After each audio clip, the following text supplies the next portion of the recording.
ओम नमः सिद्धेभ्यः। नमो अरिहन्ताणं, नमो सिद्धाणं, नमो आयर्याणं, नमो उवज्झायाणं, नमो लोई सर्वसाहुणं। मंगलमय मंगलकरं वीतराग विज्ञान,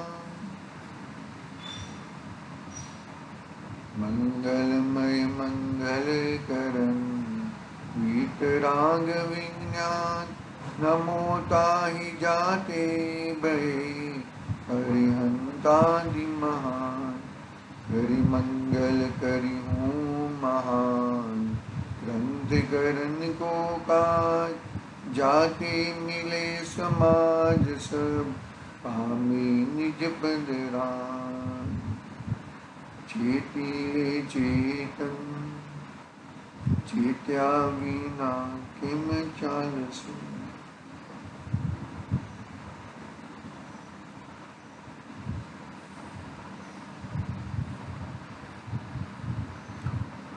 श्री मोक्ष मार्ग प्रकाशक नामक महान ग्रंथ अपने सामने विराजमान है।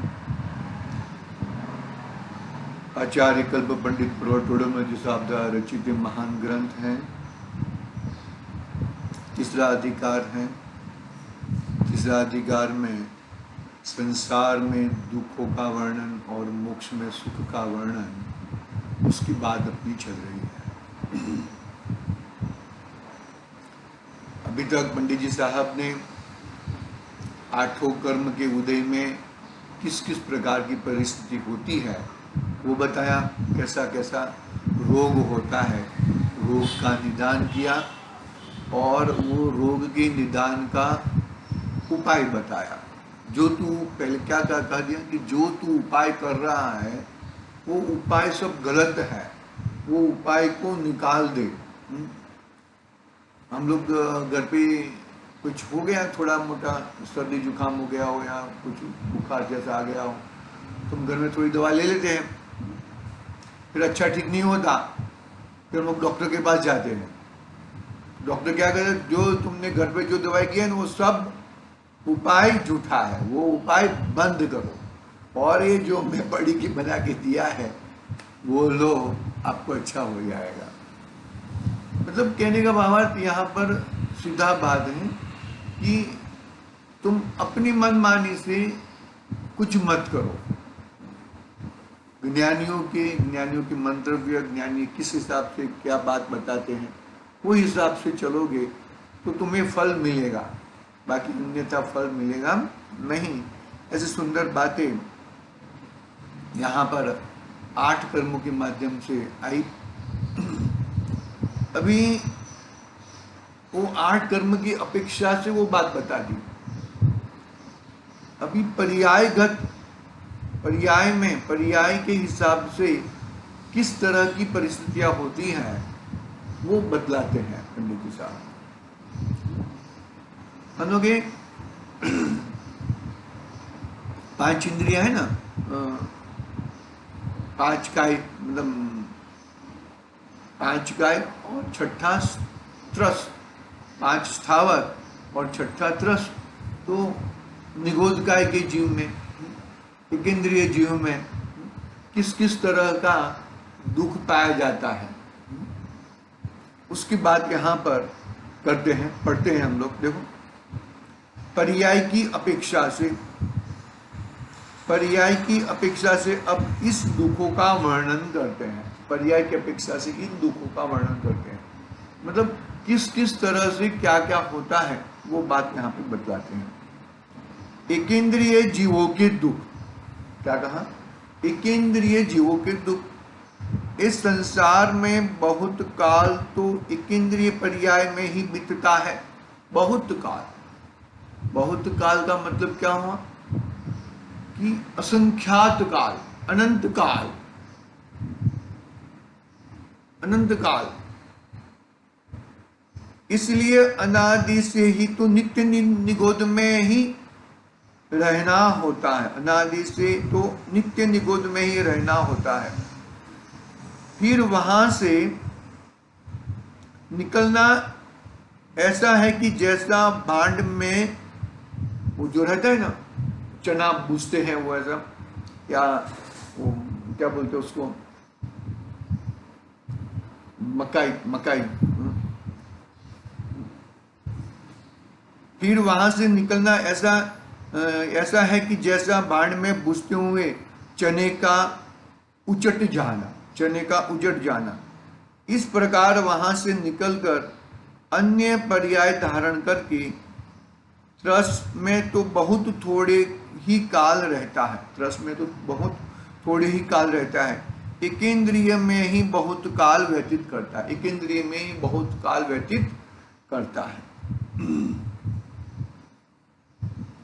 ऐसा उनमें क्या कहना चाहते हैं कि वो वहां से जो धानी बनाते हैं ना, उसमें से एक आधा धानी बाहर निकल जाए, बहुत रहती है, बहुत बड़ा रहता है कढ़ाई, उसके अंदर बहुत सारा डालते हैं, एक आधा धानी बाहर निकल जाए, ऐसा मतलब उदाहरण दिया है। उदाहरण भी निगोद काय के दुखों का उदाहरण, सिद्धों का सुख का उदाहरण कैसे दिया जाए। संसार के कौन से ऐसे प्रसंग में निगोद के जीवों का दुख, एक श्वास में 8-10 बार ऐसे दुखों का वर्णन संसार के किस हिसाब से किया जाए, और सिद्धों का अनंत अनंत अनंत अनंत अनंत अनंत अनंत अनंत सुख वो किसके साथ सरखामनी किया जाए। इसके लिए पंडित जी साहब ने कि भाई वो ऐसे निगोद इतने दुख है, वो दुखों का पार नहीं है, वैसे वो दुखों में से निकलना, वो भूंड में से एक आधा दाना बाहर निकलना, ऐसा इस तरह से वो उदाहरण दिया। वहां इतर निगोद में बहुत काल रहना होता है, बहुत काल, बहुत का मतलब ऐसा नहीं ऐसा एक के बाद दो, दो तो डबल हो गया ना, ऐसा मत समझ, बहुत काल। तथा कितने काल तक पृथ्वी अप तेज वायु और प्रत्येक वनस्पति में रहना होता है। कितने काल तक पृथ्वी अप तेज वायु और वनस्पति, प्रत्येक वनस्पति में रहना होता है।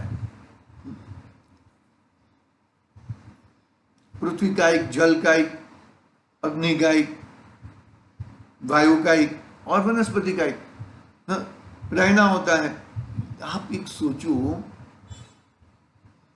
चींटी है ना, चींटी तो त्रस पर्याय है, स्थावर नहीं है, वो त्रस पर्याय है।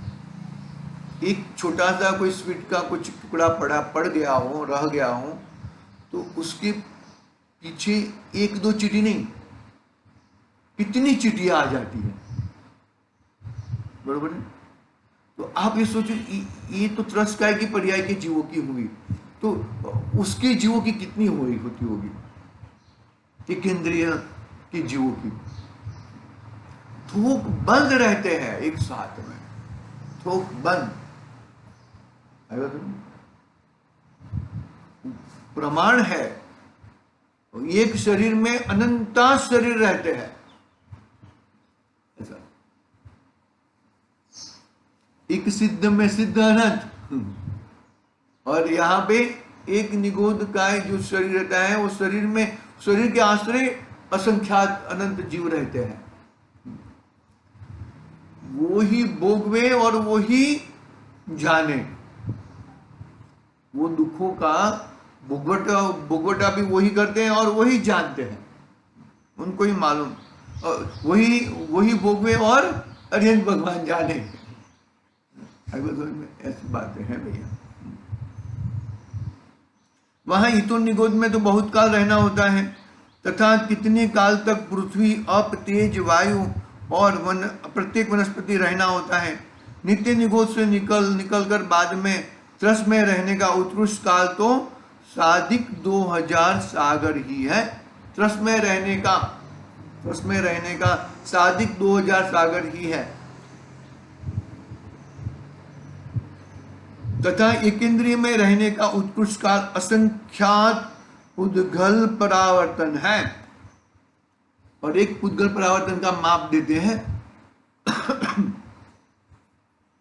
और पुद्गल परावर्तन का काल ऐसा है कि जिसके अनंतवें भाग में अनंत सागर होते, अनंतवें भाग में एक पुद्गल परावर्तन का अनंतवा भाग। विचार करो जरा, ये बातें और किसी की नहीं हो रही है, ये बातें मेरी हो रही है। इतने दुख मैंने भोगे हैं और मुझे कोई महान कार्य, कोई उससे मुझे एक त्रस्त पर्याय मिली है, और वो भी मनुष्य गति का जीव, वो भी उत्कृष्ट धर्म, वो भी आत्मा और परमात्मा की बातें। इतना सारा चीज, कोई ऐसा छोटा मोटा पुण्य नहीं होता। वो छोटा मोटा पुण्य से ये सब चीजें नहीं मिलती भैया। काल ऐसा है कि जिसके अनंतवें भाग में अनंत सागर होते हैं, इसलिए इस संसारी के मुख्यतः एकेंद्रिय पर्याय में ही काल व्यतीत होता है। एकेंद्रिय पर्याय में ही काल व्यतीत होता है। भाई बस सुन भाई, पकड़ना बात को अच्छी तरह से, शांति से, धीरज पूर्वक।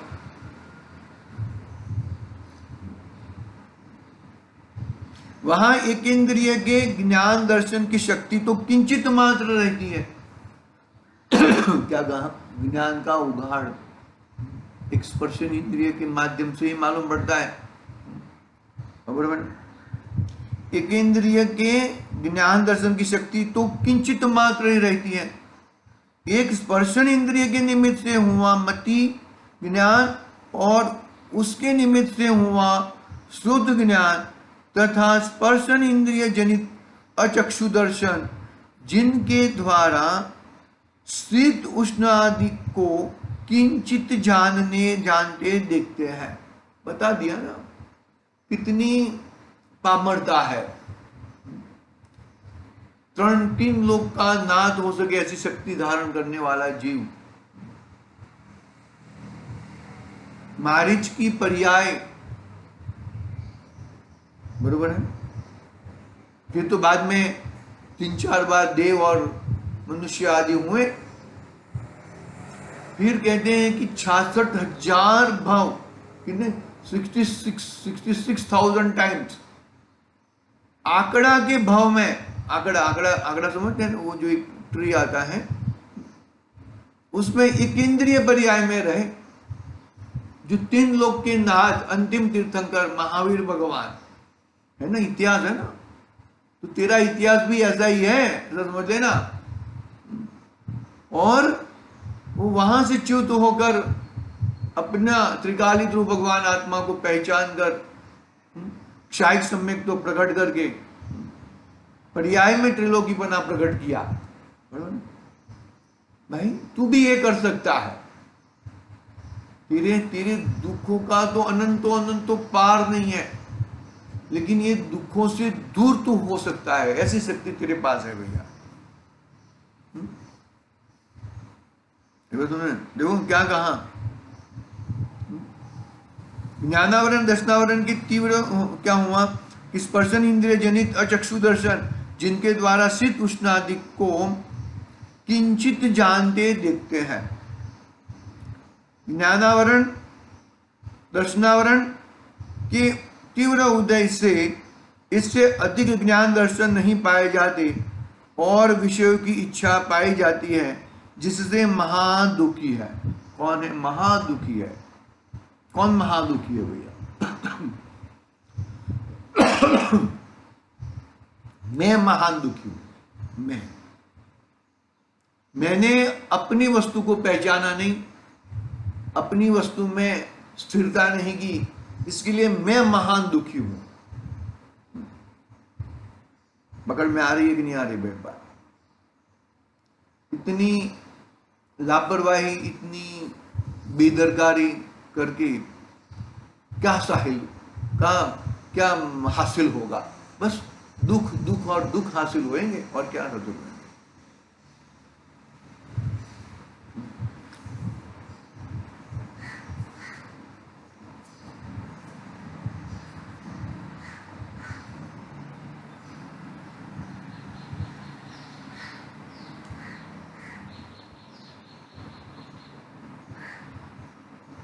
क्या हुआ, उससे अनेक पर्याय का, उससे पर्याय का ही अपने रूप श्रद्धान करते हैं, अन्य विचार करने की शक्ति ही नहीं है।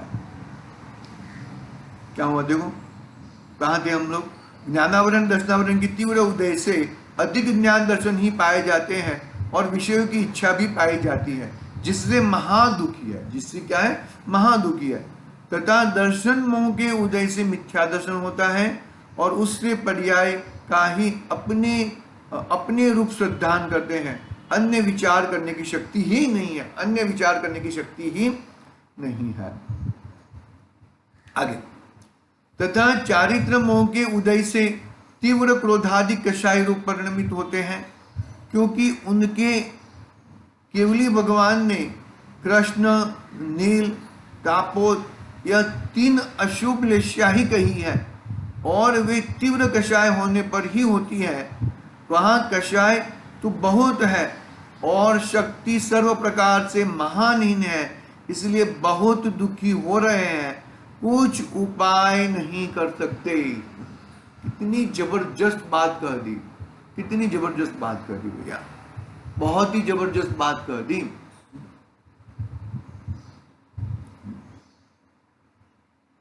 वापिस पढ़ता हूं मैं कि कौन सी, कृष्ण, नील और कापोत, ये 3 प्रकार की अशुभ लेश्याएं होती है ना, और पर्यायगत योग्यता नहीं है उससे बदला लेने की, उसको वो करने की, उसको करने की, लेकिन क्या कहते हैं, क्या क्या करना चाहते हैं, बोलो, उससे मैं बदला ले लूंगा, उसको मैं वो करूंगा, उसको मैं वो करूंगा। इस तरह की भावना के कारण बहुत ही गड़बड़ करते हैं।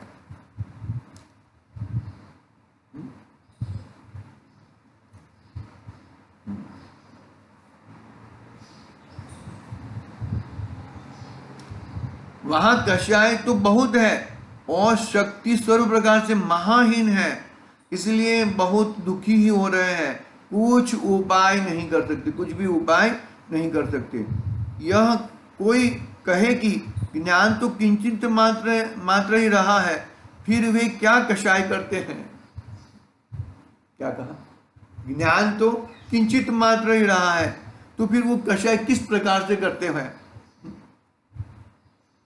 तो क्या कहा, अरे ज्ञान से कषाय नहीं, ज्ञान से तो कषाय हट जाती है, ये तो ज्ञान का उगाड़ नहीं है, अज्ञानता वर्त रही है, इसके लिए कषाय हो रही है। देखो जवाब पढ़ेंगे हम लोग, क्या प्रश्न खड़ा गया कि यहां कोई कहे कि ज्ञान तो किंचित मात्र ही रहा है, फिर वे कषाय क्या कषाय करते हैं, तो समाधान दिया। देखो ऐसा कोई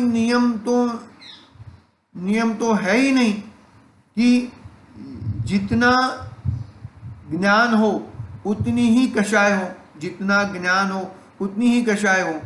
ज्ञान तो जितना क्षयोपशम हो इतना होता है, ज्ञान तो जितना क्षयोपशम हो इतना होता है।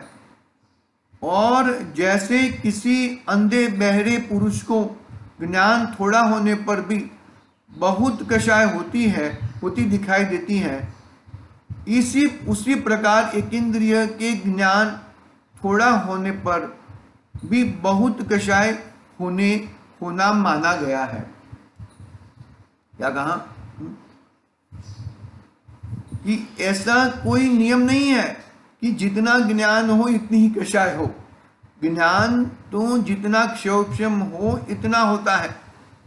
लेकिन जैसे किसी अंधे बहरे पुरुष को ज्ञान थोड़ा होने पर भी बहुत कषाय दिखाई देती है, उसी प्रकार एकेंद्रिय के ज्ञान थोड़ा होने पर भी बहुत कषाय होना माना गया है। देखते हैं ना कितनी तीव्र कषाय वाले जीव रहते हैं। हम बोलते भी है, देखो ये कुछ कर नहीं सकता है, कुछ नहीं कर रहा, लेकिन कितनी कषाय कर रहा है, कितनी कषाय कर रहा है वो। हम इस तरह की बातें करते भी हैं जनरल में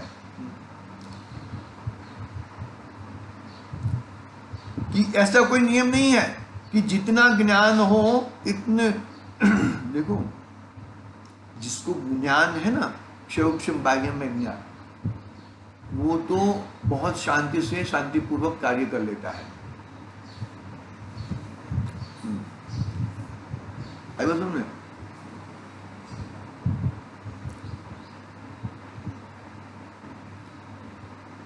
और जिसके पास ज्ञान कम हो, इंद्रियों की देखो, वो जो थोड़ा कम सुनने वाला है ना, वो कान लगा लगा के सुनेगा, और उसको ऐसा लगेगा कि ये मेरे बारे में ही बात कर रहे हैं।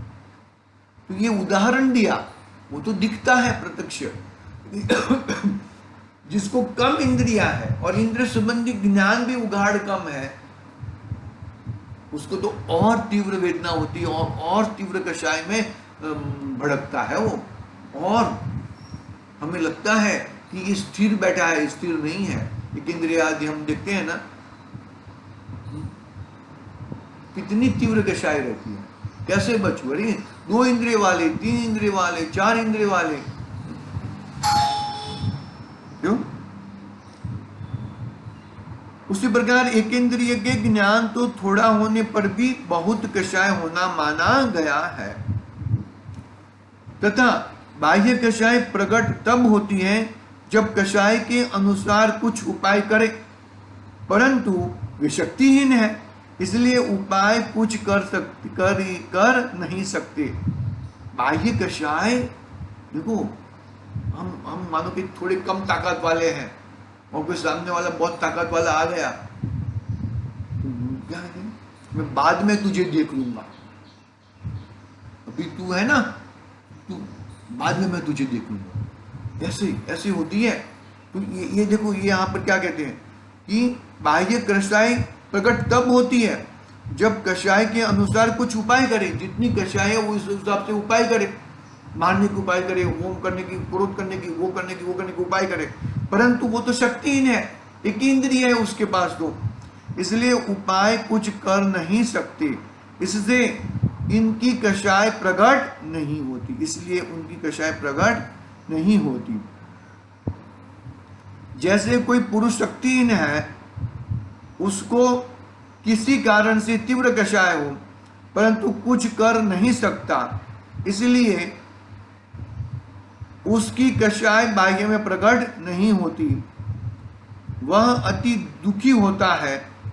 उसी प्रकार एक इंद्रिय जीव शक्तिहीन है, उनको किसी कारण से कषाय होती है परंतु कुछ कर नहीं सकते, इसलिए उनकी कषाय बाह्य में प्रकट नहीं होती, वे स्वयं ही दुखी होते हैं। वो स्वयं ही दुखी होते हैं। कौन दुखी होते हैं भैया?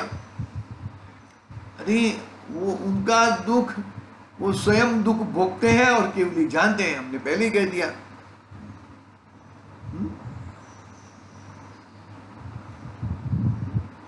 कितनी जबरदस्त बातें हैं भैया। जीव एक इंद्रिय का और कषाय, ज्ञानी पुरुषों की बात करते हैं हम लोग। ताकत कितनी, सौधर्मेंद्र की ताकत कितनी कि एक उंगली से 3 लोग को उल्टा कर सकता है, इतनी ताकत। और ऐसा पूरा उनके जीवन भर में है, कभी ऐसा भाव ना आए, कैसा ऐसा भाव ना आए, आई बस ऐसा भाव नहीं आता उनको। कैसा भाव नहीं आता भैया कि ये उसको ऐसा दुख दू, उसको ऐसा करो, उसको ऐसा करो, इस तरह के। इसकी कषाय मंद कषाय होती है, मंद कषाय है, लेकिन अनंतानुबंधी रहित है। प्रत्याख्यान, अप्रत्याख्यान और प्रत्याख्यान लेवल की तो कषाय होती है, लेकिन अनंतानुबंधी लेवल की कषाय होती है, क्योंकि चतुर्गुण स्थान धारी है सौधर्म महेंद्र। घर में आएगी नहीं आई बार बार। तो ये तो उनके पास ताकत इतनी है, और जिसके पास ताकत नहीं है वो बहुत ज्यादा कषाय करता है। ताकत है वो तो दिखाता नहीं है, लेकिन जो ताकत नहीं है वो बहुत ज्यादा दिखाता है, बहुत बहुत बहुत ज्यादा कषाय करता है। ठीक है, देखो, परंतु कुछ कर नहीं सकता। हाँ, इसलिए उसकी कषाय बाह्य में प्रकट नहीं होती, बाहर में कुछ कर सकता नहीं है। छोटा कोई बच्चा रहता है, उसको पकड़ के रखा है, वो ताकत बहुत करेगा, लेकिन अरे भाई उसने तुमको जकड़ के रखा है, तुम उसको निकाल ही नहीं पाओगे, निकल ही नहीं पाओगे। वह अति दुखी होता है, वह अति दुखी होता है। उसी प्रकार एक इंद्रिय जीव शक्तिहीन है, उसी प्रकार एक इंद्रिय जीव शक्ति, उनको किसी कारण से कषाय होती है परंतु कुछ कर नहीं सकते। उनको किसी कारण से कषाय होती है परंतु कुछ कर नहीं सकते, इसलिए उनकी कषाय बाह्य में प्रकट नहीं होती, वे स्वयं ही दुखी होते हैं। इसलिए उनकी कषाय बाह्य में प्रकट नहीं होती, वे स्वयं ही दुखी होते हैं, स्वयं ही दुखी होते हैं और स्वयं ही इतने दुखी होते हैं कि वो दुख वो भोगते हैं और केवल ही भगवान जानते हैं। हमें तो मालूम भी पड़ता है और हमें शांत भी हो जाते हैं, लेकिन वहां पे तो क्या बताए, कषाय से ही तीव्र दुखी है जीव। ठीक है, आगे की बात कल करेंगे। आज के लिए ओम नमः सिद्धि बिहार। निज निधि निज में बताई, यह आनंद उपकार है।